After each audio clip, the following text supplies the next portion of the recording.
bet tomēr visu šī diskusijas, nezinu, latvieši, ko mums vajag? Ko mums kā nācijai vajag, lai mēs pamostos? Mēs runājam par algoritmiem, par procedūrām, par papīriem, vienmēr par maz. Viņus vajag uzlabot, vai vairāk, vēl vairāk. Reāli notiek reāli sūdi. Ielido kaujas drons, nokrīt, ir visi apstākļi labi. Bet atkal par procedūrām, ja? Es arī izvalku procedūru, ja?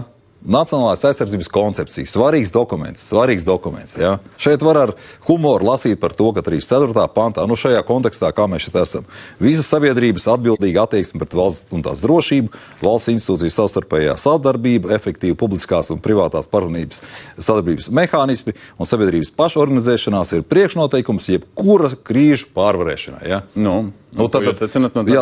Šeit arī rakstīts par to, ka mums ir 61 000 tā teikt, kara apstākļos bruņoto spēku skaitliskais sastāvs. Miera laikā, tagad mums ir diskusija, vai ir miera laika vai nav, ja?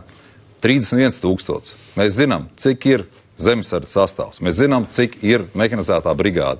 Mēs zinām, cik ir rezerve. Mēs esam tikko ieviesuši valsts obligāto dienestu. Tad kāpēc mums ir jāraksta 61 000? Kā mēs to sasniegsim? Kā mēs miera laikos sasniegsim 31 000? Kāpēc mums ir jāuzbur tik skaisti, tik lieli, tik sabiedrību maldinoši skaisti stāsti, kas realitātē, apzinoties, ir tālu. Jūs arī, ministrs kungs, runājat par droniem, par dronu poligonu. Ir Sēlē lielais plāns, ir gājis cauri. Tā pagaidām ir pļava. Man arī ir īpašumā pietiekami daudz privātas zemes, kurā es arī likumīgi un ar pāriem draugiem lidojam ar droniem. Tas vēl ir tālu līdz poligonam.